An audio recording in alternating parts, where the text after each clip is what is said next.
बंदी छोड़ सतगुरु रामपाल जी भगवान की जय हो। परमपिता परमात्मा, सारी सृष्टि के रचनहार, कुल मालिक, असंख्य ब्रह्मांडों के स्वामी, जगत गुरु, तीनों लोकों में प्रवेश करके सबका भरण पोषण करने वाले राजाधिराज, आत्माधार, नाथों के नाथ, देवों के देव महादेव, सर्वेश्वर महेश्वर, मृत्युंजय, अजरो अमर, आदि अनादि सनातनी प्रभु, जगत पिता जगदीश्वर, श्री श्री 1008 की उपाधि के वास्तविक अधिकारी, अकाल मूरत, शब्द स्वरूपी राम, वासुदेव, सर्वगतम ब्रह्म, परम पूज्य, प्रथम पूज्य, परम संत, परम पुरुष, परम धनी, परम दयालु, आदि अनादि, सत्य कबीर, हक्का कबीर, जगत के तारणहार, जगत के मुक्तिदाता, जगत के जगन्नाथ, हारे का सहारा, अल्लाहु अकबर, संत शिरोमणि सतगुरु रामपाल जी भगवान के चरण कमल में हम सभी सत्सेवक भाई बहनों का अनंत कोटि दंडोत प्रणाम। भाई और बहनों, दुनिया अभी अनजान है और उस पूर्ण परमात्मा के नाम और महिमा से बहुत दूर है। और जिन जिन आत्माओं ने उस पूर्ण परमेश्वर की पहचान कर ली, वो आत्माएं आज भक्ति का असीम आनंद उठा रही हैं। असल में जिसे हम राम कहते हैं, असल में जिसे हम श्री कृष्ण कहते हैं, वो आज धरती पे प्रकट है। क्योंकि राम अपने काम नहीं कर सकते थे, राम के काम करने के लिए भी उस आदि राम को आना पड़ा। श्री कृष्ण जी अपने काम नहीं कर सकते थे, श्री कृष्ण रूप में वो काम करने के लिए स्वयं प्रभु को आना पड़ा।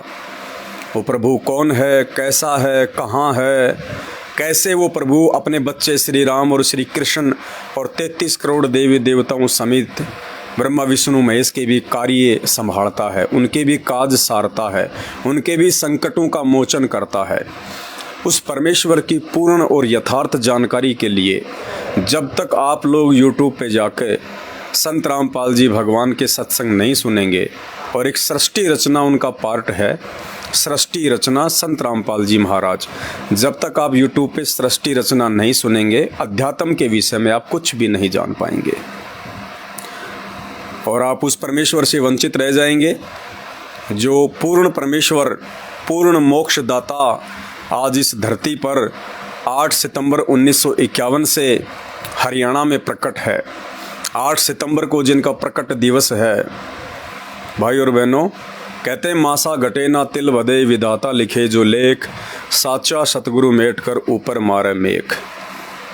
हमारे संस्कार में लिखे हुए को, हमारे प्रारब्ध में लिखे हुए को, जिसे हम भाग्य कहते हैं कि परमात्मा ने उसके भाग्य में ये लिख दिया वैसा ही होना है, परमात्मा ने उसके भाग्य में जो लिख दिया वैसा ही होना है। कहते हैं लिखे हुए को भी मेटने वाला केवल धरती पे सतगुरु है, दूसरा कोई नहीं है। उस विधाता के द्वारा जो लेख लिख दिए गए, उनको मिटा के अपनी तरफ से नया लेख लिखने में यदि वर्तमान में सृष्टि में कोई समर्थ है तो परम पूज्य सतगुरु रामपाल जी भगवान है।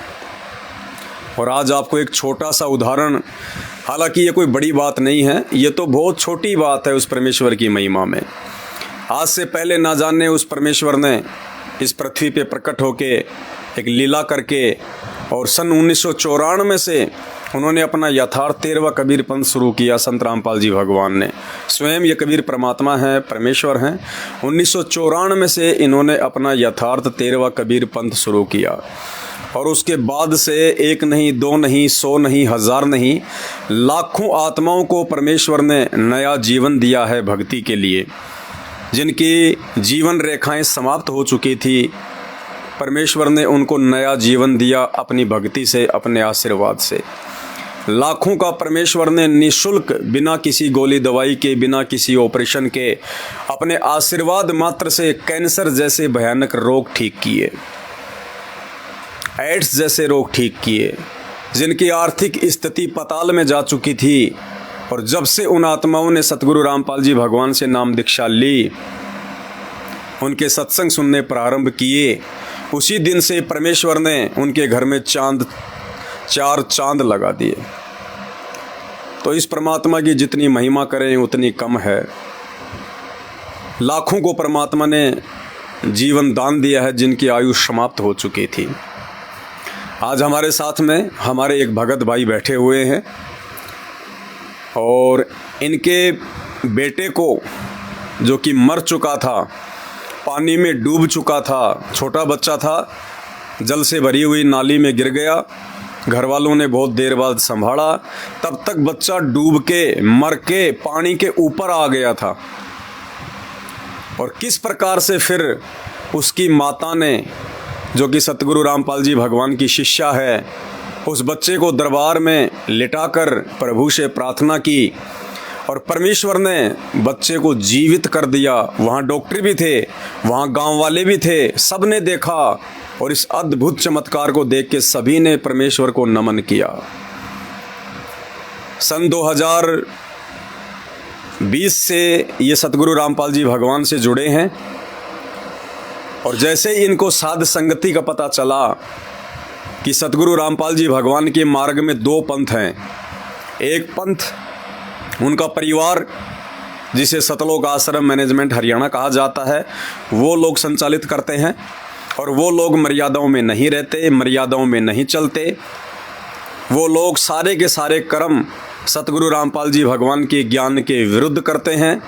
सतगुरु रामपाल जी भगवान की दुनिया निंदा करे, चुगली करे, उनको भला बुरा कहे, सारे कर्म जैसे राजनीति, आरक्षणबाजी, रक्तदान, देहदान, भगत समाज से ज्योति पाठ का पैसा लेके दुनिया वालों के लिए खेलकूद के लिए स्टेडियम बनाना, जो इस मार्ग में नहीं है।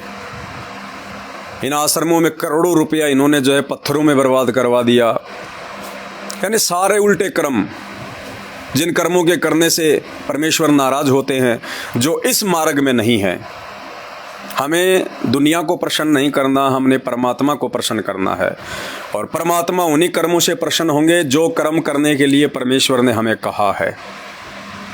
तो 2020 में भगत जी ने नाम लिया और नाम लेने के बाद सतलोक आश्रम मैनेजमेंट हरियाणा के कर्म कुकर्मों को देख के इनको ये जो है संदेह हो गया कि कुछ न कुछ गड़बड़ है।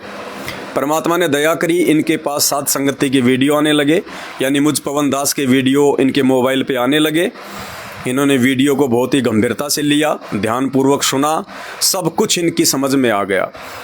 तो 6 महीने के बाद ही ये साध संगति से जुड़ गए और ये साध संगतियों में आने जाने लगे। परमात्मा की सही तरीके से इनके घर में भक्ति होने लगी। उसके बाद में वो घटना घटी, क्योंकि परमात्मा ने इस आत्मा को, इस परिवार को ये विश्वास दिलवाना था कि साध संगति में परमात्मा है। साध संगत वाले भाई बहनों के साथ परमात्मा छाया की तरह, साए की तरह रहता है। इनके विश्वास को परमात्मा ने इस घटना के माध्यम से, चूँकि बच्चे का वो लास्ट समय था, उस बच्चे का जीवन केवल इतना ही था। माँ के गर्भ में विधाता ने उस बच्चे की आयु केवल इतनी ही लिखी थी। उस बच्चे को उसी समय डूब के मरना ही मरना था। सृष्टि में उसे ब्रह्मा विष्णु महेश दुर्गा 33 करोड़ देवी देवता अन्य कोई भी संत महात्मा नहीं बचा सकते थे। लेकिन परमेश्वर ने इस परिवार की मर्यादित भक्ति को देखते हुए उस बच्चे की आयु एक्सटेंड की, उस बच्चे की आयु बढ़ाई, जिससे बच्चा भी भक्ति के लायक बना और इस परिवार का भी परमात्मा पर, साध संगति पे दृढ़ विश्वास हुआ। आगे की बात आपको भगत जी बताएंगे ताकि आपको विश्वास हो। खुद ये उस बच्चे के पिता हैं। सत्साई भगत जी। सत्साई भगत जी। क्या नाम है आपका? मेरा नाम शिवदत्त है। शिवदत्त भगत जी, आप कहाँ से हैं? हम बांदा जिला, गांव छिलोलर है, कमासिन क्षेत्र के पास। तो ये जो घटना जो आपने मुझे बताई अभी थोड़ी समय पहले, ये घटना कहाँ पे घटी थी? ये घटना 2023 की है, मार्च के महीना की। उस समय आप कहाँ पे थे? हम सुबह नित्यनेम करके चले गए थे बाहर नकड़ी लेने, रोटी वोटी बनाने के लिए। आप क्या काम करते हैं वहाँ पंजाब में? वहाँ पंजाब में ईंट निकालते थे, कच्ची ईंट। भगत जी वहाँ पे ईंटों के भट्ठे पे काम करते हैं। वैसे ये यूपी के रहने वाले हैं जी। फिर क्या हुआ भगत जी? तो वहाँ पर जब हम चले गए तो भगत मती पीछे से हमारी वो भी आरती करने लग गई जी। और बच्चे खेल रहे थे अंदर ही जी। खेलते खेलते बाहर आ गया और नाली थी बहुत गहरी, यानी यहाँ से थी। नाली मतलब कमर के जितनी थी नाली? कमर के इतनी जितनी। उसमें क्या था, मतलब पानी भरा हुआ था? पानी भर गया था और चल रहा था उधर, तो बहुत फुल हो गई थी जी। उसमें खेलते खेलते बच्चा डूब गया, किसी को पता नहीं था जी। हमारे बच्चे की उम्र कितनी थी? 13 महीना। 13 महीना का लड़का था या फिर? लड़का था 13 महीना। लड़का जी। उसके बाद फिर भगतमती की छोटी बहन सी, यानी मेरी साली छोटी 6-7 महीने की जी। उसने भी नहीं थी, वो चली गई थी बाथरूम। जब वो आधा घंटा बाद आई तो उसने देखा कि बच्चा मर के और दूर चला गया था, उतरा ऊपर आ गया था पानी से। यानी जब तक इनके परिवार वालों को पता चला तब तक तो बच्चा नाली में गिर के डूब के, और मरने के बाद पानी चाहे कितना ही वजन हो उसको एक बार ऊपर फेंक देता है। तो बच्चा ऊपर आके फिर नाली में जो मतलब कि बहता बहता जा रहा था। उसके बाद जब वो देखी कि अपनी बहन से बोली कि बच्चा तो मर गया, उतरा के ऊपर आ गया। भगतमती सब दरबार से आई और बच्चे को लेकर जब देखी तो बच्चा मरा था। उधर ही एक लड़की का ख़त्म हो गई थी, उसके पास खाना पीना का जुगाड़ हो रहा था। भगत जी कह रहे हैं कि जैसे हमारे घर पे ये घटना घटी, हमारे जस्ट पड़ोस में कुछ ही दिन पहले 12-13 साल की एक बच्ची का निधन हो गया था और उसका 12वां-13वां दिन था। तो काफ़ी लोग वहाँ पे जो है वो इकट्ठा हो रखे थे पहले से। तो जैसे ही भगत जी के घर पे इस घटना का उनको पता चला, सारी की सारी भीड़ जो इनके पड़ोस में थी वो इनके घर पे आ गई और उस बच्चे को जो है वो देखने लगे। तो सब बच्चे को देखने लगे। कम से कम 50 आदमी वहाँ था, ज़्यादा था उधर। डॉक्टर भी था, डॉक्टर वो बढ़िया भी था और दवाई भी बढ़िया करता था। लेकिन उस दिन जब बच्चे को उसने देखा तो बच्चे का बिल्कुल मरा हुआ पाया। यानी वहाँ पे इनके पड़ोस में एक डॉक्टर भी उन पे उस कार्यक्रम में आए हुए थे। तो डॉक्टर ने देखा कि भाई चलो मैं चेक करता हूँ। तो डॉक्टर जी ने जब चेक करा उसको अच्छे से, तो डॉक्टर ने उसको डेड घोषित कर दिया कि ये मर चुका है, इसमें कोई श्वास नहीं है। उसके बाद फिर भगतमती रोने लग गई। फिर कह रही कि डॉक्टर साहब मेरा बच्चा बता लो। तो डॉक्टर साहब कहता कि ये बच्चा नहीं है, ये तो मर कुचा है, इसको नहीं बचा सकते। तो भगतमती रोते रोते, हम सतगुरुदेव का, अपने गुरुदेव भगवान का दरबार लगा रखे थे उधर ही। तो भगतमती रोते रोते दरबार पर गए, गुरु भगवान से प्रार्थना की, है परमात्मा मेरा बच्चा तो मर गया, अब ये आपके शरण में परमात्मा, अब इसको आप जीवित कर दो। तो बंदी छोड़ परमेश्वर सतगुरु रामपाल जी भगवान उस बच्चे को तुरंत जीवित कर दिया। तुरंत उसने आँख खोला, तुरंत पानी फेंक दिया। पानी फेंकने के बाद फिर डॉक्टर कहे ये तो जीवित हो गया था, चमत्कार हो गया, इसको तो हम तो इसको फेल कर दिया था, यह बच्चा है ही नहीं था, ये तो तुम्हारे परमात्मा का ही चमत्कार है, तुम किसकी पूजा करते। हमने बताया कि हम परमेश्वर सतगुरु रामपाल जी भगवान की पूजा करते हैं, वो सारी सृष्टि के कबीर परमात्मा हैं, आए हुए हैं, तो वही भगवान, उन्हीं ने बचाया है। ये चमत्कार हुआ। और इसके बाद एक चमत्कार और हुआ मेरे साथ। मैं गया था बाज़ार जी दवा लेने, दवा लेके आया, दूध लेके आया बच्चे को, और थोड़ी हल्का सी अंधेरिया शाम के टाइम में था, दिख नहीं था थोड़ा। तब मैं क्रैश करके साइकिल से था तो निकलने लगा, मोटरसाइकिल वाले में लाइट नहीं थी और उसने मेरे धक्का मारा, तेज़ी से जा रही थी उसकी मोटरसाइकिल, तो मेरे सामने आ गई। तो मैं अपनी चिंता नहीं किया, उनको बचाने की चिंता किया कि ये बच जाए किसी तरह से। तो उसने मेरे मारी दिया, तो यानी मेरे मोटरसाइकिल आ गई कि मैं मारी गया, तो मैं मारा नहीं, मेरे को पता नहीं कैसे उठा के मेरे को दूर फेंक दिया। हम दोनों लोग गिर गए, उनको भी बचाया परमात्मा ने। हमने परमात्मा को, सतगुरु रामपाल जी भगवान को याद किया, उनको बचा के फिर कहा कि ये तुम्हारी गलती नहीं है और हमारी गलती है, हमने तुम्हें देखा था ब्रेक नहीं मार पाया, ये तो चमत्कार हुआ किसी। तो हम एक चमत्कार यह हुआ। तो कहने का मतलब है परमेश्वर ने इनको भी बचाया और जो मोटरसाइकिल वाले थे उनको भी बचाया, क्योंकि टक्कर जो है वो एक भगत के साथ में हुई थी, ताकि ना परमात्मा ने भगत को आँच आने दी और ना ही जो है उनको दूसरों को आँच आने दी। तो भाई और बहनों, हम जितने भी भगत भाई बहन हैं जो सतगुरु रामपाल जी भगवान के शिष्य और शिष्या है, हमारे लिए तो ये घटनाएं ऊँट के मुंह में जीरे के समान भी नहीं है। ये तो कुछ भी नहीं है परमात्मा के लिए। जो अभी आपने सुना भगत जी के मुख से कि इनका बच्चा जो डूब के मर चुका था, पानी ने ऊपर फेंक दिया, पड़ोस में डॉक्टर था, उसने चेक कर लिया, सैकड़ों की भीड़ हो गई और लोगों ने कहा कि ये तो मर चुका है। तो भक्तमती ने कहा डॉक्टर से कि आप मेरे बच्चे को जिवाइए डॉक्टर साहब, रोते रोते। तो डॉक्टर ने कहा कि हम कहाँ से जिवा दें जब इसके अंदर जीव ही नहीं है, ये मर चुका है। तब भगतमती बच्चे को उठा के सतगुरु रामपाल जी भगवान के, जहाँ पे इन्होंने अपना दरबार लगा रखा है, वहाँ लेके गई और उस बच्चे को परमात्मा के चरणों में रख के उनसे अरदास की कि हे परमेश्वर, आप इस बच्चे को जीवन दान दीजिए। अगले ही क्षण वो बच्चे के मुंह से अचानक से पानी बाहर निकला और बच्चा तुरंत खड़ा हो गया। तो भाई और बहनों, ये कोई बड़ी बात नहीं है। ये बड़ी बात केवल उन लोगों के लिए है जो लोग इस काल की भक्ति कर रहे हैं, जो लोग 33 करोड़ देवी देवता, भैरव, भूत, बेताल, जड़, पीपल, पत्थर, पानी, ब्रह्मा, विष्णु, महेश, दुर्गा, जो इनकी भक्ति करते हैं, उन लोगों के लिए तो ये अद्भुत बात है, अविश्वसनीय है। वो सोच ही नहीं सकते कि ऐसा हो भी सकता है। क्यों? क्योंकि इस सृष्टि में एकमात्र उस कबीर परमेश्वर सतगुरु रामपाल जी भगवान की भक्ति के अलावा ये चमत्कार किसी और भक्ति में नहीं हो सकते। लोग यकीन ही नहीं कर सकते। क्यों? क्योंकि श्री कृष्ण जी के सामने उनके सारे के सारे पुत्र आपस में लड़ झगड़ के मर गए। श्री कृष्ण जी के सामने पूरा यादव खानदान, 26 करोड़ यादव जो है लड़ झगड़ के जो है वो मर गए। श्री कृष्ण जी के सामने उनका सगा भांजा अभिमन्यु, जो कि चक्रव्यूह में मारा गया था, सुभद्रा रो रही थी कि भाई अपने भांजे को तो जीवित कर दे, तू तो भगवान है। श्री कृष्ण जी अपने सगे भांजे को भी जीवित नहीं कर पाए। तो हम सब ये महाभारत पढ़ते हैं, ये पुराण पढ़ते हैं, हम सबको पता है कि ये भगवान कुछ नहीं कर सकते, ये भगवान अपना भी बचाव नहीं कर सकते। श्री रामचंद्र जी को सरयू नदी में डूब के मरना पड़ा। श्री कृष्ण जी के जो है पैर में जहरीला तीर लगा, श्री कृष्ण जी की भी जो है वो तड़प तड़प के मौत हुई। बाकी 33 करोड़ देवी देवताओं की कहानी जो है इन पुराणों से वो भरी पड़ी है। रावण ने उनको किस कदर अपनी जेल में डाल रखा था। शनि महाराज, जिससे आज पूरा हिंदू समाज इतना भयभीत हो रहा है, रावण उसको अपने पैर के नीचे रखता था जब वो आसन लगा के बैठता था। तो भाई और बहनों, संत रामपाल जी भगवान के भक्तों के लिए तो ऐसी घटनाएं जैसे जीवन दान देना, कोई ऐसा भयंकर रोग ठीक कर देना, निर्धन को माया दे देना, बांझ को बेटा दे देना, ये कॉमन बात है। हमें कोई आश्चर्य नहीं होता, क्योंकि हमें पता है कि हम जिसकी शरण में है वो पूर्ण परमात्मा है, समर्थ है, भगवान है। सतगुरु जो चावे सो कर दे, भरम पड़ो मत कोई, सेव उधड़ पे शीश चढ़ाया, पाछे करी रसोई। तो ये अविश्वसनीय बातें केवल जगत वालों के लिए है। जो लोग अभी संत रामपाल जी के सत्संग नहीं सुनते हैं, इसलिए वो संत रामपाल जी की समर्थता और उनकी महिमा से बहुत दूर है, अनजान है।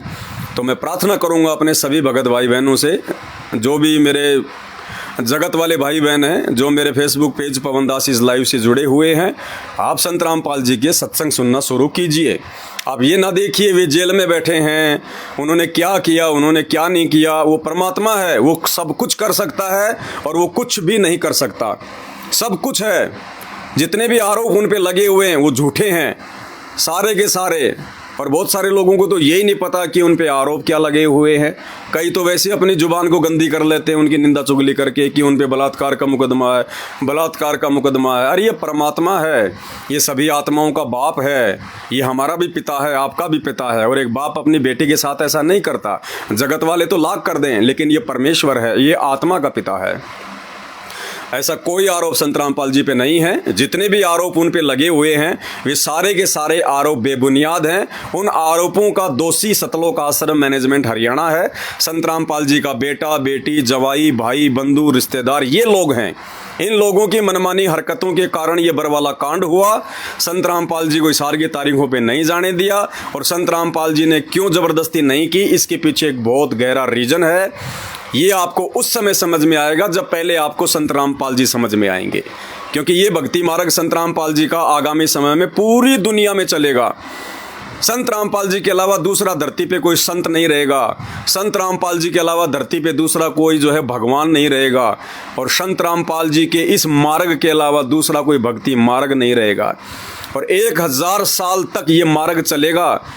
तो 1000 साल तक इस मार्ग को निर्बाध रूप से चलाने के लिए बीच में कोई ऑब्जेक्शन ना हो, कोई रोड़ा ना अटकाए, इसके लिए संत रामपाल जी भगवान चुपचाप रहे। जब ये बरवाला कांड हुआ, वो अपनी आंखों से देखते रहे कि मेरा परिवार क्या कर रहा है, मेरे बेटा बेटी क्या कर रहे हैं, मेरा भाई किस कदर मुझे एक आम व्यक्ति समझ के मेरे साथ में षड्यंत्र कर रहा है। कुछ नहीं बोले। क्यों? क्योंकि उन्होंने अपने परिवार की असलियत आज दुनिया के सामने जो है लेके आनी थी। क्योंकि सबसे बड़ा रोड़ा इस भक्ति मार्ग में यदि कोई होता है तो ये परिवारवाद होता है, वंशवाद होता है। चूंकि ये कबीर परमात्मा है और 650 साल पहले इस कबीर परमात्मा ने कबीर सागर में धर्मदास जी के माध्यम से लिखवा दिया था कि धर्मदास, चारों युगों का इतिहास उठा के देख ले, मेरा जो ये पंथ है ये मेरे परिवार से नहीं चलता, ये मेरे वंश से नहीं चलता, ये मेरे बिंद वालों से नहीं चलता, ये हमेशा मेरे वचन के बेटा बेटियों से चलता है, मेरे नाद पुत्रों से चलता है। तो आज संत रामपाल जी का जो परिवार है कलयुगी परिवार है, वैसे उनका कोई बेटा बेटी नहीं है। अभी आप लोग अनजान हैं, अभी आपको पता नहीं है, इनका शरीर हाड़ मांस और चाम का नहीं है, 5 तत्वों का शरीर नहीं है इनका। गरीब ऐसा सतगुरु हम मिल्या, तेज पुंज की लोय, होनी हो सु होए। तो ये परमात्मा है, इनका आप और हमारी तरह हाड़ मांस का शरीर नहीं है। ये दिखाई आप और हमारी तरह देते हैं। जैसे 650 साल पहले कबीर परमात्मा थे, वो भी आप और हमारे जैसे दिखाई देते थे। और धर्मदास भी विश्वास नहीं कर पा रहा था। धर्मदास कह रहे थे कि आप अपने आप को भगवान कहते हो, लेकिन मैं कैसे यकीन करूं? आप तो चलते हो, फिरते हो, खाते हो, सब कुछ है, बात करते हो, हमारे जैसे जो है वो लग रहे हो। तो भाई और बहनों, इस परमात्मा को केवल उनके ज्ञान से पहचाना जा सकता है। दूसरा धरती पे कोई थर्मामीटर नहीं है। तो अपने परिवार की वो जड़ परमात्मा ने सबको दिखानी थी, ताकि लोग मेरे परिवार पे आश्रित ना हो जाए, लोगों की श्रद्धा मेरे परिवार पे ना हो जाए। और ये परिवार ये काल का दूत है, ये काल का एजेंट है। और देख लीजिए, जब से संत रामपाल जी जेल में गए हैं तब से इन्होंने वो सारे कुकर्म भक्ति मार्ग पे खुद भी किए हैं और भोली संगत से भी करवाए हैं। जिन कुकर्मों के करने से मर्यादा टूटती है, भगत भक्ति और भगवान से दूर होता है। तो ये हमारी अंदरूनी बातें हैं, ये आप जगत वाले भाई बहनों को समझ में नहीं आएगी। ब्रह्मा विष्णु महेश 33 करोड़ देवी देवताओं के पुजारियों को अभी समझ में नहीं आएगी, लेकिन हम संत रामपाल जी के भक्तों को बहुत अच्छे से समझ में आएगी, क्योंकि हम इस पंथ से जुड़े हुए हैं। तो भाई और बहनों, ये परमात्मा है। आप इनको जेल में ना देखिए, आप इसको उस दृष्टि से ना देखिए जिस दृष्टि से आप अन्य जो महात्मा हैं, जिनको हम महात्मा कहते हैं, हालांकि वो संत नहीं है, जैसे आसाराम जी हैं, राम रहीम जी हैं, आप संत रामपाल जी को उस दृष्टिकोण से ना देखिए। जब आप इनके सत्संग सुनना शुरू कर देंगे ना, आपकी आंखें खुल जाएंगी कि ये परमात्मा, क्यों हम अपनी जुबान को आपके विरुद्ध जो है प्रयोग करके गंदी करने में लगे हुए थे। तो अभी भाई के मुख से जो आपने सुना, ये तो बहुत छोटी सी बात है, ये तो कुछ भी नहीं है संत रामपाल जी के आगे। जिस दिन आप उनके सत्संग सुन के आप उनके वचन के शिष्य बन जाएंगे, आप उनके भगत बन जाएंगे, फिर देखना परमात्मा आपके साथ भी वही चमत्कार करेगा जो अभी आपने भाई के मुंह से सुना। तो भाई और बहनों, निसंशय संत रामपाल जी के सत्संग सुनना शुरू कीजिए। अभी तक आपने हमारे Facebook page Pawan Das is live को फॉलो नहीं किया है, लाइक नहीं किया है, तो आप इसको कर लीजिए। वो सिर्फ इसलिए कि आपके पास में अध्यात्म से संबंधित सही जानकारी पहुंच सके, आपको भक्ति और भगवान से संबंधित जानकारी मिल सके। क्योंकि आने वाले समय में आप लोग खुद ढूंढोगे भगवान को, खुद चारों तरफ दौड़ लगाओगे, भगवान कहाँ है, भगवान कहाँ है। क्योंकि आने वाला समय ऐसा ही है, इतना ही भयंकर है, इतना ही विनाशकारी है, और ज़्यादा लंबा समय नहीं है। 2028 से पहले पहले दुनिया को नानी याद आ जाएगी कि हम क्या कर रहे थे, हम कहाँ खड़े हैं, भगवान कौन है, भक्ति क्या है। और सौभाग्य उन आत्माओं का जो पहले समझ जाएगी, सुधर जाएगी और संत रामपाल जी की शरण में आके सही भक्ति कर लेगी। उनका बचाव है, बाकी बेमौत मरोगे, बेमौत कोई नहीं बचाएगा। भयंकर परिस्थितियां चेंज होने वाली हैं, भयंकर, रातों रात, तुम्हें पता भी नहीं चलेगा, आँख भी नहीं खुलेगी, उससे पहले तो यमलोक में मिलोगे। अभी आप लोगों को चेताया जा रहा है, आप लोगों को जगाया जा रहा है। अरे सत्संग सुनने में क्या जाता है, परमात्मा ने तुम्हें कान किस लिए दिए हैं? ये दुनिया की बकवास सुनने के लिए नहीं दिए, ये परमेश्वर की चर्चा, उसकी महिमा सुनने के लिए दिए हैं कान। ये जीभ किस लिए दिए परमात्मा ने? किसी की निंदा चुगली फालतू की बकवाद के लिए नहीं दी, परमात्मा के गुणगान करने के लिए दी है। ये आँखें उस परमेश्वर के दर्शन करने के लिए दी है, ये मुँह उस परमात्मा की महिमा के लिए दिया है। तो भाई और बहनों, थोड़ा सोचो, विचार करो, आप क्या भक्ति कर रहे हैं, आपकी भक्ति का आधार क्या है? आपकी भक्ति का आधार है आपके बाप, आपके दादा, आपके परदादा, जो वो करते आ रहे हैं आप भी वही कर रहे हो, लेकिन वो भक्ति नहीं है। असली भक्ति का आधार है हमारे धर्मशास्त्र, वेद क्या कहते हैं, गीता जी क्या कहती हैं, पुराण क्या कहते हैं, महापुरुषों की वाणियाँ क्या कहती हैं, ये भक्ति का आधार है। बाकी आप समझदार हो, बाकी इतना ही कहूँगा कि यूट्यूब पे जाके संत रामपाल जी के जितना जल्दी हो सके सत्संग सुनना शुरू कर दो, वरना बाद में सिवाय पछताने के आपके कुछ भी हाथ नहीं आएगा। हम तो भोंकते रहेंगे, हमारी तो आदत है। हमें तो समझ में आ गया कि मानव जन्म क्यों मिला है, इस मानव जन्म की उपयोगिता है किस चीज़ में, केवल संत रामपाल जी के गुणगान में, इनकी महिमा में, इनकी भक्ति में, बाकी कुछ नहीं है। ये परमात्मा बैठे बैठे खिला दे अपने भगत को, बैठे बैठे पूरी दुनिया को खिला दे बैठा बैठा, और पूरी दुनिया को यही खिला रहा है। तीनों लोकों में प्रवेश करके सबका भरण पोषण यही कर रहा है। तुम तो सारा दिन इतनी भागदौड़ में, इतने टेंशन में, और तुमसे ज़्यादा तो जानवर है पृथ्वी पे। और जानवर कौन सा काम करते हैं, कौन सा ऑफिस में जानते हैं, कौन सा धंधा करते हैं, कौन सा झूठ बोलते हैं, चोरी करते हैं, रिश्वत लेते हैं, और हमसे कई गुना ज़्यादा खाते हैं। परमात्मा सबको खिला के सुलाता है, सबको पोपाटी पगड़ा भया और जागी जी आजून, सब काहू को देते हैं वो चोंच समाना चून। वो चींटी को कर्ण और हाथी को मन उसकी आवश्यकता के अनुसार देता है। हम लोग तो फालतू में अपनी भौतिक सुख सुविधाओं के लिए ये पाप इकट्ठे करते हैं, दुनिया को झूठ बोल के, दो के चार करके, मिलावट करके, षड्यंत्र करके। तो पहचानो अपने भगवान को। आज भगवान धरती पे आया हुआ है, बाद में रोओगे, तड़पोगे, ऊपर हाथ करके चिल्लाओगे, फिर भगवान ना कोई दया करेगा ना कोई रक्षा करेगा। क्योंकि जब समय है, जब भगवान अपने बच्चों को निमित्त बना के तुम तक संदेश पहुंचा रहा है, तुम लोग मजाक में ले रहे हो, गालियां निकाल रहे हो, बकवाद कर रहे हो, बाद में फिर रोओगे तुम, चिल्लाओगे तुम, फिर तुम्हें कोई नहीं बचाने के लिए आएगा। अभी समय है, उस भयंकर विनाशकारी समय से पहले जो बहुत जल्दी आने वाला है, ज़्यादा समय नहीं है। उन लोगों को जाके पूछो जो उत्तराखंड में हैं, हिमाचल में हैं, पंजाब में हैं, उनको जाके पूछो, उनके लिए तो वो महाकाल का समय आ चुका है। अरे जिसके घर में 2 मर गए, 4 मर गए, उसके लिए तो आज ही आ गया काल। और कहते हैं आप मरे जग प्रलय होई। जब इंसान खुद मर जाता है उसके लिए तो पूरी दुनिया ही मर जाती है। तो ये थोड़ा बहुत जो सुख सुविधा भी मिल रही है, और आप लोग जो आंडी पाक रहे हो ना, ये ज़्यादा समय का नहीं है। ये सारी सुविधाएं अचानक से छिन जाएंगी, तुम्हें पता भी नहीं चलेगा।